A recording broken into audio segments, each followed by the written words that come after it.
Okay, everybody, we decided to take this week off, so here's one of our classic episodes. Hope you enjoy.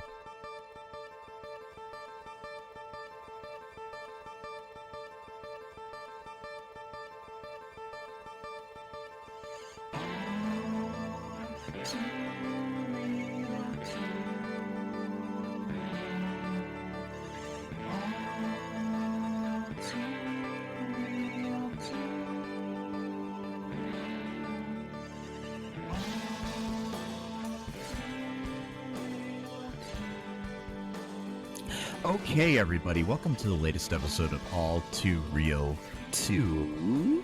My name is Michael E. Cullen II, and with me, as always, is... I'm afraid to reveal that information. I'm trying to be street smart, so I'm gonna go with the fake name. Okay. Named Sesame and Carla. Okay. So, Sesame. Yeah. Where do you live? No, I'm not gonna do that either. I took a class, with a bunch of kids, just weird, because I'm like in my 30s, but like, anyways, like they said like, hey, don't talk to strangers, don't tell them where you live, don't give them your phone number. You know what you should do? You should stop, think. What's that? You know what you should do? You should stop, think, and listen to your heart. Yeah, that's a really good piece of advice. And don't be scared. In no way. And be street smart. Yeah, in no way is that phrase going to be played for laughs during an extremely serious video that is meant to teach children to not be kidnapped. No way will it be used Never as a comedic effect. No, totally serious, because it's a very serious issue, and that's how it's going to be treated as such. Yes, it is. I remember when I was a kid, and like on a regular daily basis, I was almost abducted every day. It sucks, man.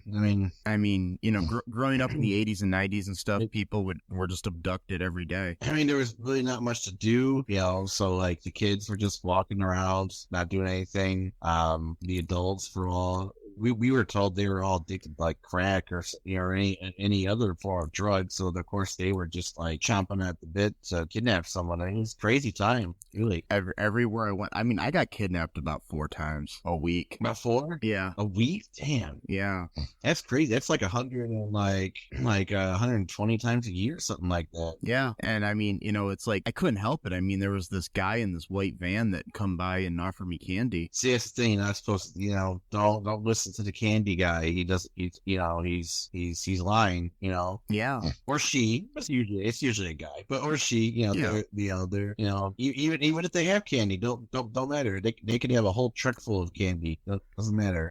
Just walk away, go get yourself like an ice cream bar, from like, dollar store. What if there's a puppy in the van? Nope. Doesn't matter if there's a puppy, candy. It doesn't matter if there's puppy and candy. Puppies, plural. Candy. What about candy puppies? Places you get about what? What's that? Like candy puppies. Like puppies made of candy? Yes. Yeah, that's fine then, because you're never gonna come across something like that again. So no, it's not fine. Okay, so in all we're joking. Yes. Yes. What are we talking about today? Well, today we are talking about quite possibly the greatest short film of all time. It's just an absolute genius wrote and direct this film. I'm surprised that's not played in every single movie theater in the world, if I'm being quite honest. It's called Street Smarts. It's called Get Street Smart. Yeah, I think that's what it's called. It's called Get Street Smart. Get Street Smart, a kid's guide to stranger dangers. That's the whole title. That's a long title of the movie. Yeah. And it's based around, okay, so we have a sort of in-universe character here that we need to explain, because the context is really important. They're doing a lot of world building with this one. So in the universe, there's not only is there an alien exchange student, but it's, quote, your favorite alien exchange student, which implies that there's other alien exchange students in the country, presumably, if not, unless the other parts of the world. But at least in this country. And he's just one of them, but he's the favorite of the alien exchange students who have been sent from various planets and galaxies to the planet Earth with the sole purpose is to teach the Earthling children street smarts, how to, gauge whether or not strangers, have bad intentions towards you. They're basically act as ambassadors of their planets, because apparently they figured everything out in their planet, so they're just being so kind to send their children to our planet to teach our kids. Well, of course, I would have been one of those kids at that time. Street smarts. So remember, this is very important. He's one of many alien exchange students, but he's the favorite. And his sole reason for living on Earth at this particular time in history is to teach other children how to deal with strangers if they feel that they're in an unsafe position. So that's the context. Just laying it out there. Okay. And So, having him be the what do you got to person, say? him being the ambassador about street smarts is like, I don't know, having Tucker Carlson be the ambassador of liberalism. That's a good one. Yes. Yes, because his name is Capricorn, by the way. Yeah. And Corny. we're just gonna tell you, he does a terrible job. Yes, because he really doesn't understand street smarts, but that is his purpose. And okay, so the other thing I've learned from this movie, okay, so you remember the TV show Elf? Yeah. Yeah, so Yeah. they hid Elf that whole time. But this movie's taught me that Elf could have just hung out with kids and stuff. Oh, that's right. I forgot about that. That they hid him from the society. Yeah, but in this movie, Yeah, I did talk about in it. this movie, Corny's just a regular kid Well, hanging out with everybody. I mean, well, it's because he was kind of teaching street smarts. I mean, he was. By the way, can I read the scroll that they did? Yes. Okay, can I read that really quick? Yes, go All ahead. right, so they tried to make this into like a Star Wars thing because they were trying to be cool. Because like, oh, kids like Star Wars, right? So we're gonna make fun of Star Wars by doing it. So it says it looks exactly like the scroll from Star Wars. It says, "Once upon a time, in a land very close by." Then it says, "Get street smart, a kid's guide to stranger dangers." Blah blah blah. Okay, come on, get to the thing. Come on, get to it. There it is. Episode 1: A Safe New World. It's not very safe at the Corny stuff. Capricorn, known to his friends as Corny, is an alien exchange student from the planet Zarkon, chosen to boldly go where no Zarkonian has gone before. Corny and his family travel across the galaxies to a planet called Earth. Pursued by strangers and evil kidnappers, Corny's mission is to learn what it means to be street smart and teach all the kids in the universe how to make their planet a safer place. His time has come. May the cosmos be with them. Okay, so they're talking like this is some prophecy deal going on. So apparently the Zarkonians have a prophecy that one of their own, a child, is going to go to another planet and teach that planet's children how to be safe when it comes to dealing with adults who they don't know, strangers. As another word, to use. And so Corny, or Capricorn as his official title is a failed prophecy. It just proves the fact that their entire religion is wrong. Their God is probably not real. And, Corny's mission is probably gonna cause this entire planet to go into a full-blown civil war, because half of the people are gonna want to believe in the God that they believed in all these generations, and the other half's gonna be like, well, Corny fucked this up, so I don't know what to believe anymore. So thanks, Corny. You just probably cost millions of Zarkonians' lives. He's as much of a prophecy fulfillment as Anakin Skywalker. Yeah, which means that he's not. But did I say the words? You're not allowed to say it, right? Well, say in a way, it's very similar. You see, Anakin brought balance to the Force by being evil and helping people see the good in themselves, whereas Corny taught us street smarts by being stupid and not understanding them. Exactly. See, so I guess you're right. He did fulfill the prophecy just in a way that we wouldn't expect. And by the way, I think this movie, I watched it twice, and I've watched like 3 breakdowns of it from other people. I still can't get over some of the scenes. Like they really had like some like outdated stereotypes of like ADHD. Because at one point he's like sitting on his desk, like really, like, and he's like his ears like act as like antennas, or no, he actually has like actual antennas on his head, and that allows him like to listen to the radio, I guess, whenever he feels like it. It's like a remote control that can turn off the radio, I think. I don't understand it. And sometimes music plays through it. But so the basic premise of this show or film or whatever the fuck it is that they were showing kids in schools, by the way. Fever dream. Yes. This fever dream that they showed in educational institutions. Yeah, they were showing this.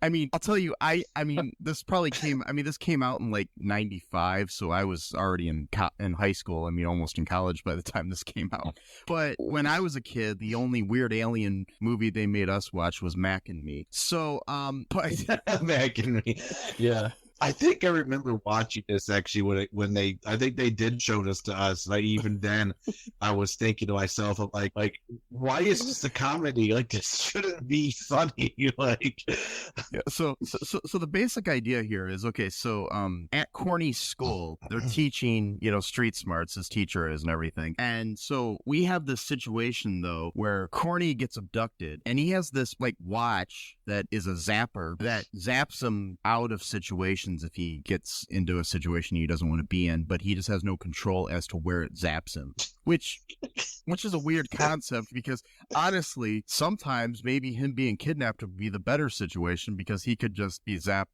somewhere, like in the middle of a lake with piranhas or something. I don't know. You know what I mean? I'm just saying the exactly. Why would they add that as an important part of the story that he doesn't know where?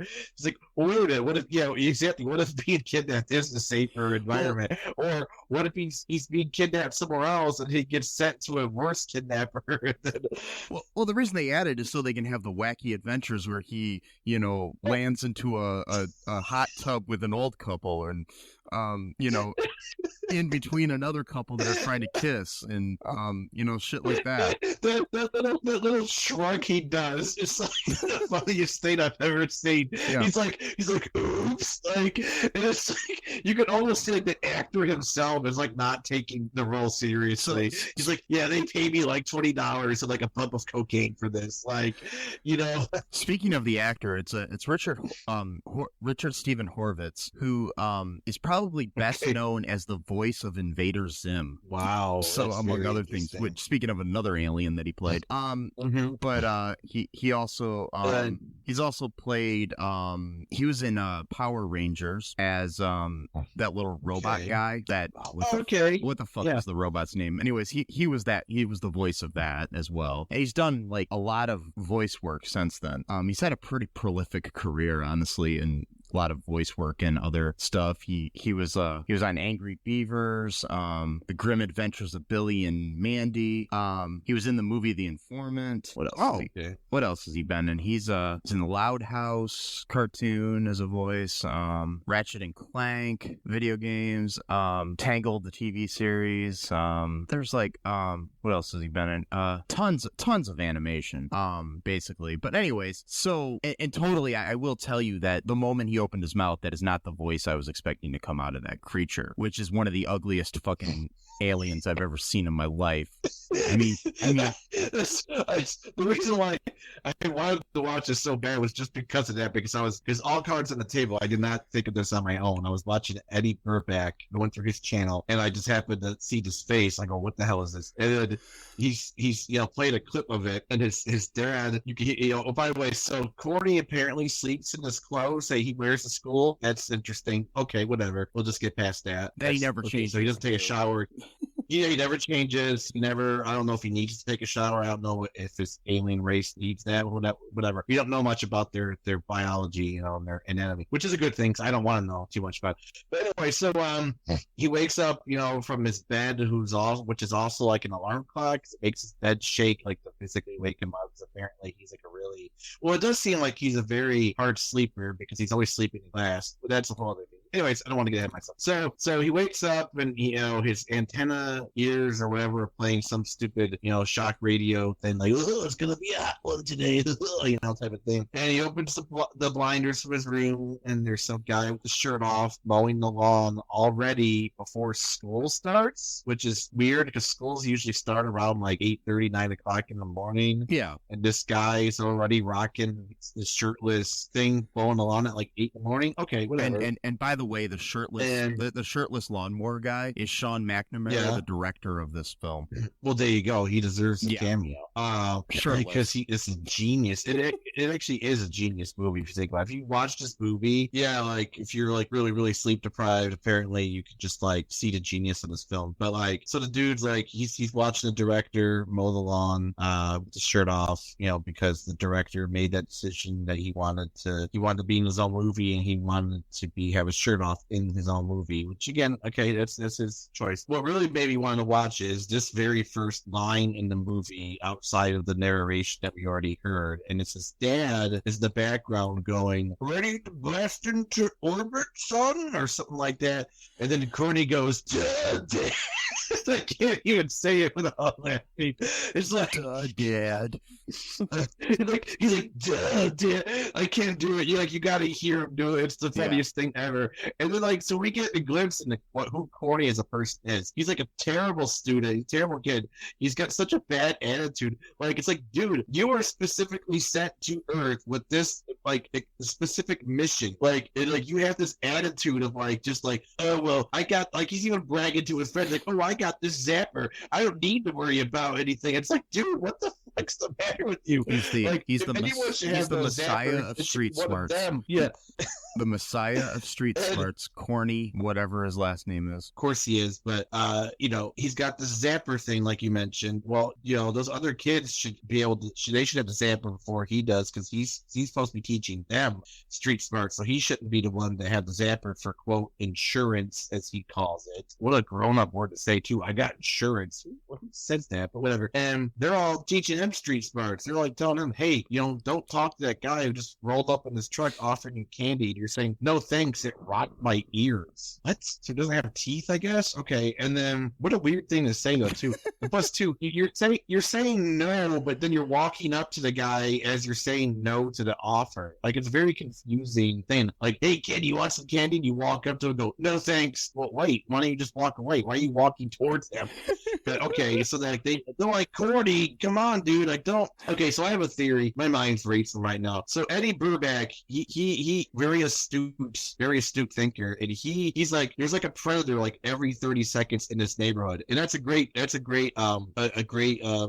But I think I found one that he didn't mention, and I'm very proud of, because I'm not someone that just wants to watch someone else's thing to copy everything that they've said. But I grant him that. That's not my original observation. But I think I found one that he didn't. And that we'll find out later on, because this whole Groundhog Day situation happens where every time he gets kidnapped and he does the little zapper thing, and he either finds himself like in after he finds himself in like a weird like elder three-way hot tub situation or whatever, he ends up erasing that from his memory, or tries to, and then he goes back to his bed, and then this goes on several times. He gets kidnapped like 18 different times, and then they play this weird montage where it's a montage of all the times he's gotten kidnapped that we've already seen, and a few extras just to throw into the bargain bin, and it's like playing like this really weird like happy song, like stop thinking, listen to your heart, and they're all like, he's like, every time he zaps he goes like, what?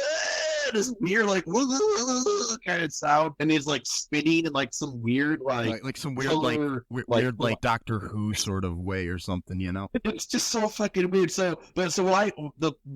My observation was, like, we're kind of skipping ahead here. We could go all over the place because time doesn't matter anymore. No. But not in this universe. Now, when you have a zapper, So after the whole Groundhog, no, when you have a zapper watch, it's like the time is just like it's a timelessness time, whatever. Yes. I can't think of the word, but like so my observation that I just came up with like an hour ago was, wait a minute, so he's living the same day over and over again, but he's still retaining all the information that he had the previous day, but none of his friends do, and his parents don't. His teacher, mind you, his teacher always this is another Eddie Burback observation. His teacher is always teaching a different version of the lesson though every day, which seems to kind of fly in the face of Groundhog Day, because the whole point is that the same thing happens every day on Groundhog Day. But so they did a little twist on that. But like, okay, fine, that's fine, whatever. But I noticed there's several different predators in this movie, but there's a main one that always pops up, and he always like seems to know like what Corny's up to, what his name is, where he lives, etc. Okay, well, hold on a sec, because I thought this, wait a minute, Corny is the only one, presumably, who's reliving the same day over and over again. So anything he says or does on that particular day, only he has memory of. Everyone else is supposed to forget. But this guy seems to remember all the things that Corny has said on the previous Monday. So my theory is Zirconians put him in to test Corny. They're like, Corny's gonna fuck up, and because we gave him the zapper because we know he's not gonna do shit. He never pays attention to school in any of our classes, so he's not gonna pay attention to some Earth school. So we're gonna send like a predator from our country or our planet, or make him seem as such. We're gonna follow him around, and because like one of the days is that he had a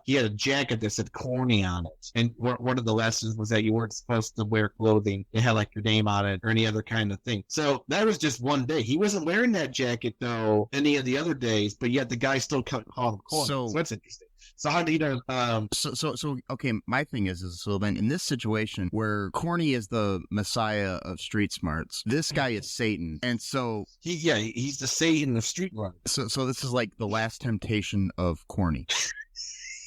Yes. Yeah, because he's tempted. This is the guy that's always tempting him the most. Like, because he's always offering him like ice cream, candy, and one of the montage scenes, he just gives him some money. Like, yeah, go. He's like at a payphone. He's like chewing gum, like acting all cool. And so like, hey man, hey Corny, go get yourself something to eat. And he's like, oh thanks, and he's like chewing his gum, like yeah.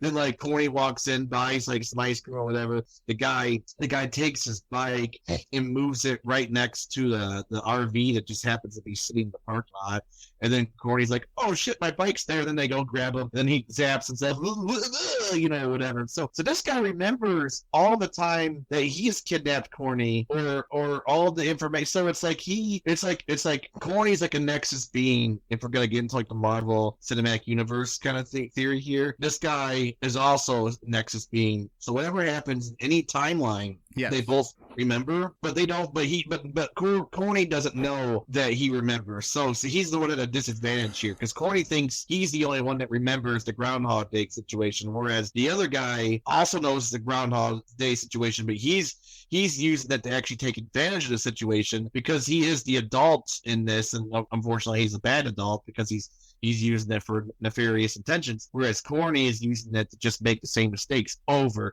and over and over and over again. I mean, like, there's one scene. Okay, so Eddie Burback, I'm sorry, I'm like all hyped up right now. So Eddie Burback made another astute observation where he's walking alone. Again, he's supposed to walk with his friends, and he's going through like the lesson plan that she said, like, and it's got all this like reverb and echo behind your voice, like, don't go on alleyways or construction sites or whatever. I don't think that's him thinking that, because he wasn't paying attention in class. Because right before that happened, that's what I'm talking about, the genius of this film. You need to really read it. You need to really look into the small details that the director put into it. He put in clearly a lot of work. That's the reason why he wasn't wearing a shirt when he was mowing the lawn, because he had to put all of himself into the movie, and he just couldn't have it. He just couldn't have a shirt anymore. It just couldn't work. So he had those antenna things, and then he was listening to the antenna things right before class ended, like rocking out to some generic dumb rock song or whatever, and she's like, Corny, pay attention or whatever, and like straightens out the antennas, and then he leaves class like acting all like he's tough, like all right, let's go walk home from school, Corny. He's like, I'll catch up with you later, you're not the boss of me.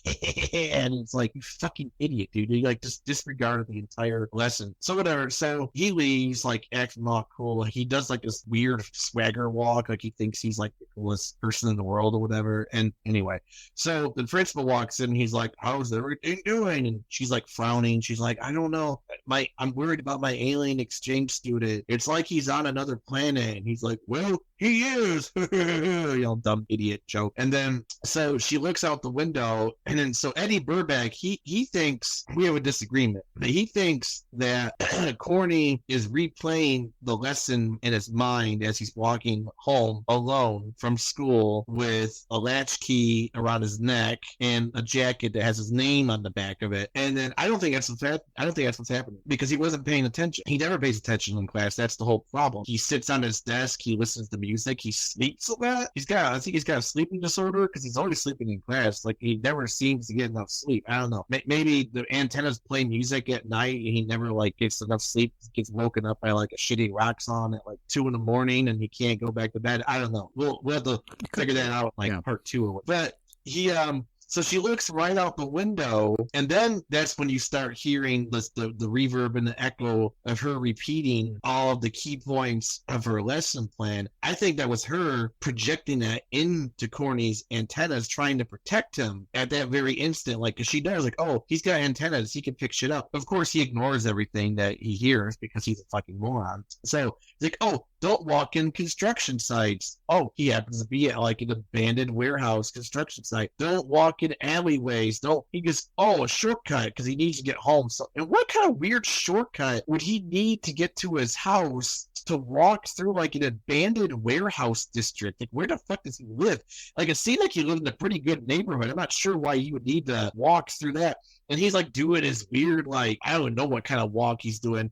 There's a truck driving, mind you, this is mid-90s, right? Cars weren't very quiet back then. And you would hear, I think you presumably would hear a truck, especially a truck that looked like it was from like the 1960s. Pretty sure it would be making a lot of noise, but not for good old Corny here. He's just sitting there doing his little strut. And then this woman with a pamphlet of a picture of a dog on it walks by, and she's like, oh, my puppy got lost, which just happens to be on the picture of this polished pamphlet that you would just have a picture of your dog at. Like, you wouldn't have a regular photograph, you'd have him on a pamphlet. And he's like, Corny's like, it's like, what would you do? Like, it always freezes. Says, what would you do? And you see this guy already standing behind Corny has said that. My thoughts on this is, okay, so this is some weird town where people are abducted every 15 minutes. And so I think they have like a special place. It's like a, like a Kinko's, but it's for kinky people. So it's Kinko's. Anyway, so at this place they supply you with like flyers and stuff for kidnapping kids. And it's just in a strip mall in this town. It's like maybe like right down the street from that Quickie Mart that he went into in the one part. It's just right there. They don't care, because this town seems to have, like every other adult is a predator. Exactly. What the fuck is going? I mean, who knows? The teacher could have been one too. She could have been telling false lessons to trick the kids into doing the wrong thing. And by the way, too, there's another point. Okay, I know I'm sorry, but my mind's wandering so much. Fine. Okay, so it's no matter what, it's wrong to go after kids. Okay, I mean that's obvious. I don't think that even needs to be said. Okay, but the predators in this universe do seem to have something really special interest into Corny specifically. And I'm thinking, is it because he's an alien? The alien kid? Is that what's going on? Because they don't seem to be interested in the other kids he's hanging out with. Like, they just ignore them. Like, Well, I mean, my theory is maybe they're all working for some like Area 51 government agency, and they're not really predators. Ooh. They're like Men in Black, but like in disguise, and so they're just trying to rid the world of aliens.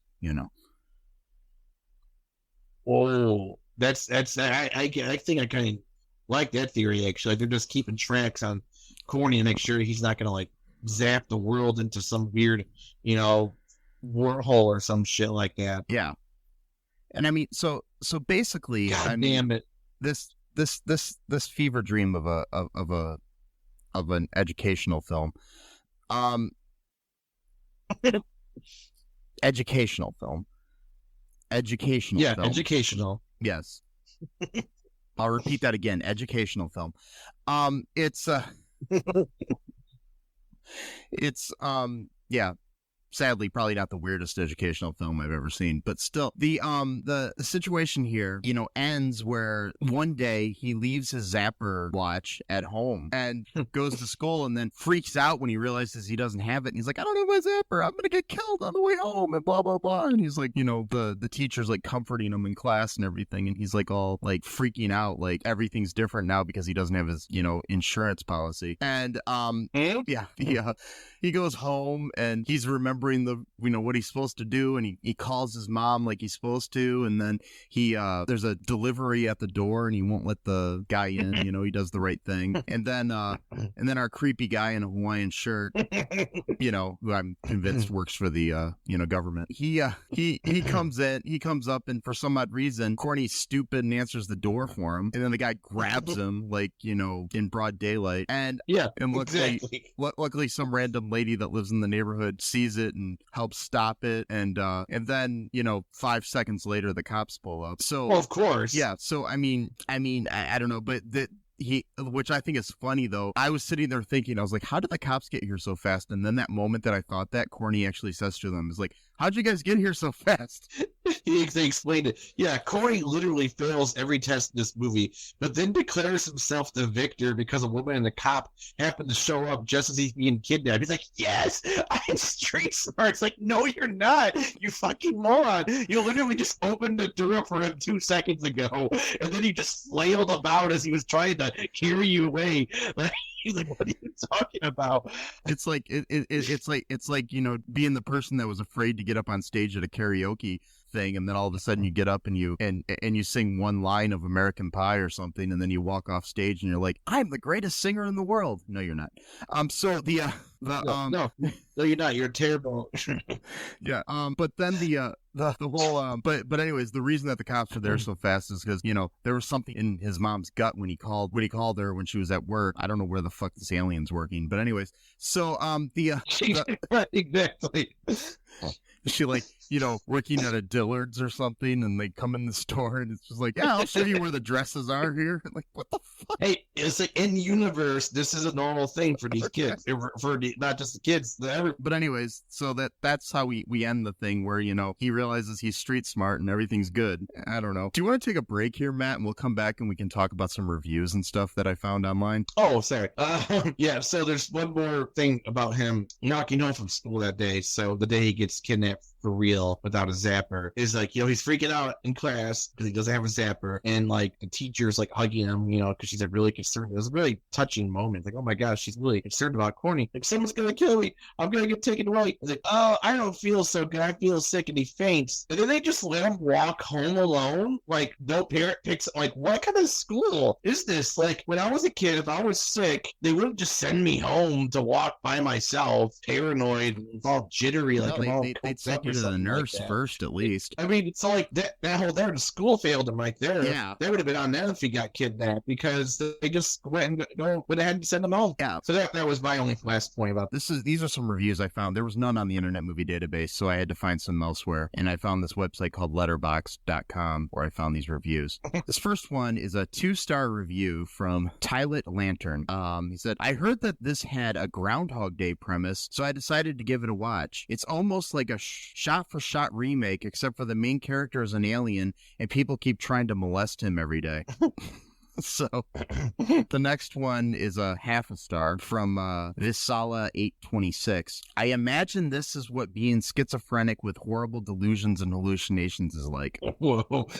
There's another 0.5 star from a guy named Jay. It says, wow, it's free on YouTube, so watch it. Get street smart. That's all. Okay, so this other one has no stars whatsoever. From Michelle.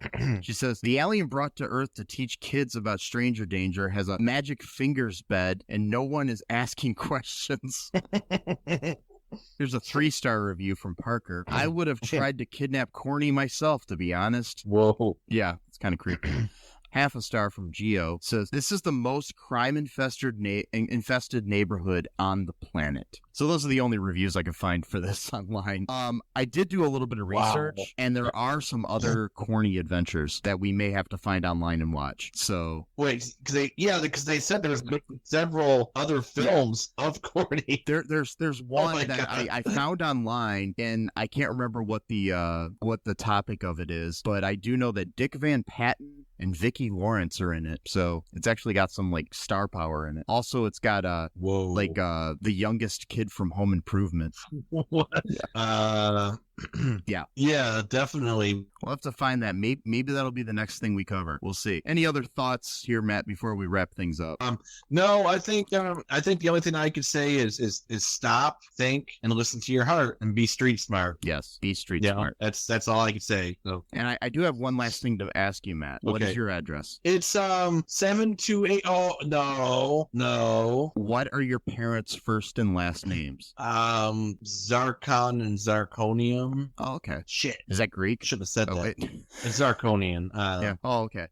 Yes. And what is your blood type and your social security number? My blood type is green, and we don't have social security numbers on planet Zarkon. So okay. We don't need social security on Zarkon because everybody's taken care of because we have a functioning government society. So you probably have affordable health care too. Oh yeah, we do. It's pretty good stuff. Yeah, and I mean the zappers included in every single person who's born.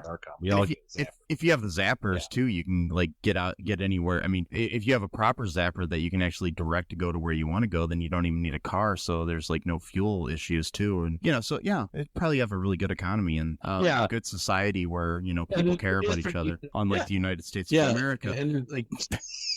Exactly. There's zero predators, and they purposely gave Corny a shitty zapper just because of how much of an asshole he is. So they knew it would just around and send him to like getting. Oh, that's that one scene. He got electrocuted once too. Wasn't that funny, guys? In between him getting kidnapped by like 17,000 predators in the same neighborhood, he also got electrocuted into some funny, wacky music in the background. Isn't being kidnapped by adults so funny, kids? It's the best. I mean, that's the message of the movie. Yeah, it's funny to be kidnapped. I guess. Well, if we've learned anything, it's that it's funny to be kidnapped, and that that the chosen one and the messiah of street smarts is Capricorn. Anyways, so. Folks, if you enjoyed this episode, as fucked up as it is, please follow us wherever you can on social media, at the twits and the grams and the books and the talk. And also, be safe out there. Don't get into weird vans. Wear a mask, because that would actually help too, because then strangers can't recognize you. Because if you have a mask on, it's like, who the fuck are you? Corny might actually kind of look like everybody else then. And, be street smart. No, he wouldn't. He wouldn't look else. He'd probably look even more fucked up. Yeah. But that's okay. I mean, well, the thing is he wouldn't have to worry about covering up his nose with the mask because he doesn't have one. And, he's got this Voldemort-looking face. And, anyway, so Voldemort. Wear a mask, folks. Like I said, subscribe to the show, wear a condom, and until next time, be street smart, and bye-bye. Thanks for listening to ALL2REELTOO podcast, a Cullen Park production. Produced and edited by Michael E. Cullen II. Music by Matthew Hawes. Subscribe and share the show. Visit us at cullenpark.com.